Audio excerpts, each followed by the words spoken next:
Well, if you want the truth, I didn't like him when I first met him. I mean, that's the truth. I was probably a sophomore in high school, and in those days we walked everywhere, and there was a carnival in town. And I didn't see him at all, but he was with a friend of his, and I was with a girlfriend of mine, and he had his eye on me, and I didn't know this. And when we were walking home, I was on one side of the street, and he was on the other, and I didn't even know it. Actually, I didn't meet him that night, but I don't even remember, to tell you the truth, the next time that I met him.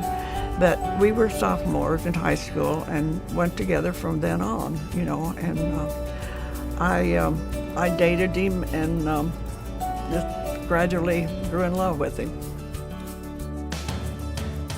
When he graduated from high school, he moved out to California because back then it was like the land of opportunity. And I mean, he went out there just cold turkey, no job, no anything, and his family was poor, so he had no money. And he met this guy, his first name was Ted, and Ted helped him get an interview with North American Aircraft Plant. He was drafted in the Second World War and spent a year over there. He and his unit were in it was the first invasion of Okinawa but before that he had thought he had a bad stomach ache, and he went to the medics downstairs, and this medic gave him some medicine. He had appendicitis, and this medic didn't know it, and of course Pat didn't know it either, but he had emergency surgery. And I guess there were no lights, or they had basically by flashlight or operating on him to remove his appendix. And I think that saved his life, because he naturally didn't have to go in on that invasion then. He was on the hospital ship and sent to Guam, I believe it was. Grandpa never shied away, at all from talking about his service in World War II and when he was in Okinawa. A story that he told one time where he and some of the guys in his unit, I guess, think that they expected to see anybody or see anything. And so one of the guys in their unit was, I don't know if he was, crawling on his belly or whatever, but he was going up, on top of a little ridge or a hill or something. And he was kind of almost, acting funny. He'd be looking back at Grandpa and the other guys and making silly faces or whatever. And when he got to the top of the hill, there was a Japanese soldier on the other side kind of doing the same thing. And when they got up to the top and saw each other, they both took off and just ran the other way. And Grandpa just thought they laughed. I mean, the guy was, so it was kind of serious, but it was funny at the same time. And of course, when he told the story, the way he told it was just really funny. He was over there a year, but the war ended while he was over there. And when he came back, he said, let's go back to Cape and visit and stay for a month before I go back to work. So we did that, and this is when his cousin in New Madrid offered him this chance to buy into his furniture store. We were there for about 3 years. He hauled his own furniture when he was in New Madrid. I mean, in an open stake truck, and then had the opportunity to come to Cape. He had an uncle that he actually owned half, and he sold his half to Pat. So we came to Cape, and he did well, and he eventually bought the entire, the other partner out. Cup and Cork, which was a drugstore right next to our storefront. And Mom used to take us, our treat was that we got to go next door to the drugstore and have a sweet roll. So that was our trip to the furniture store. Well, in 1966, we went out of business downtown on Main Street, and he decided to go into a chair factory, and that didn't please him too well, so he decided that he would like a highway location. He said he'd always dreamed of that, so we perused Kings Highway for a while and decided on this location, and been here ever since. He loved his family. He was a good Christian man. He loved his country.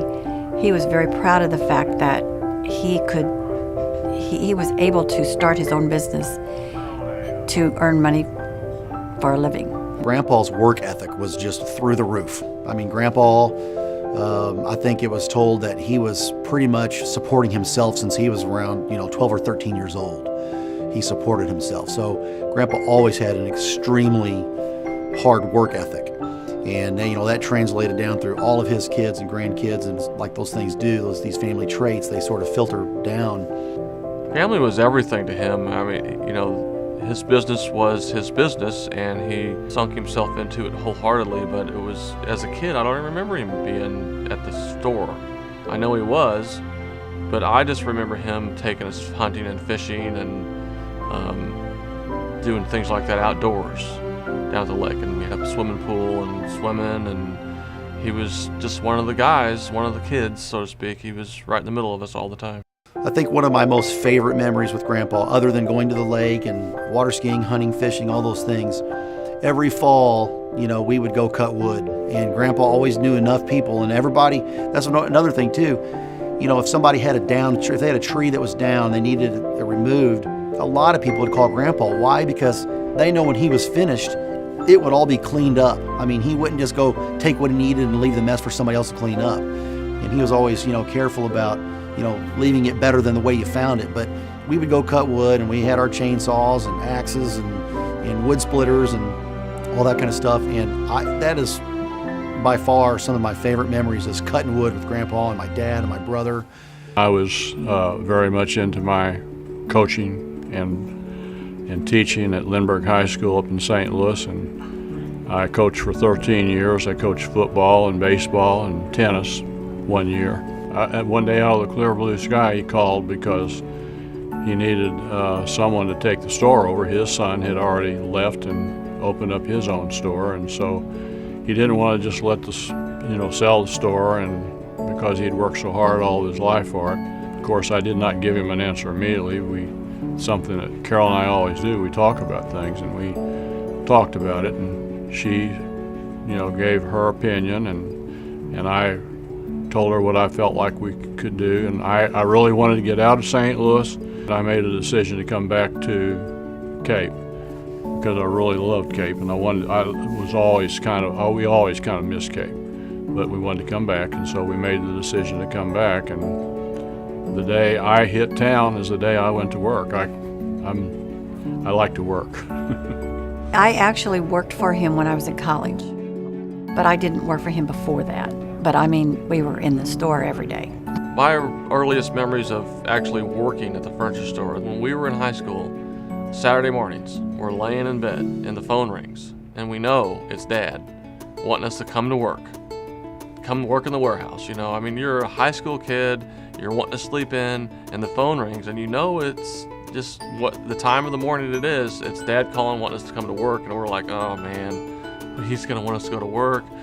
Here we go. It wasn't something that we really wanted to do, but we did it, and that's kind of where we started in the warehouse. I think they both enjoy it, and at least they act like it, and they tell me they do. And I hope in their hearts that they really do. I feel really lucky that our family has all loved one another. Every family has their differences, but we got through them with a fair amount of ease, I think. Many times when me, Mike, and Dad are facing some kind of a bigger decision other than which chair to buy, we talk about it. I know we all think about it too, but we sometimes even verbalize, what would Grandpa do? And so when we're, faced with different decisions, in the store, out of the store, just whatever, Grandpa was one of those guys where whatever decision he would make, you felt like that was the right decision. I had so much history with him and the decisions he made that we know sometimes what he would do, and sometimes that's the course that we take because we think, well, I think Grandpa would have wanted this, so this is what we're going to do. I think what made Grandpa such a successful business person is he treated his customers just like he treated his family. The phrase, he was a good guy. Well, you can just tell when people talked about him, they really, truly meant it from the heart. Oh, P.O., he was a good guy. Grandpa was an honest, trustworthy, loyal man. I hope what keeps bringing people back to Patrick Furniture is the quality, of course, but also the people that are here that treat them fairly. We try our best every day to do the right thing. That's part of my morning prayers, that our people and myself will always do the right thing to do for the person that's coming into our store that expects that from us.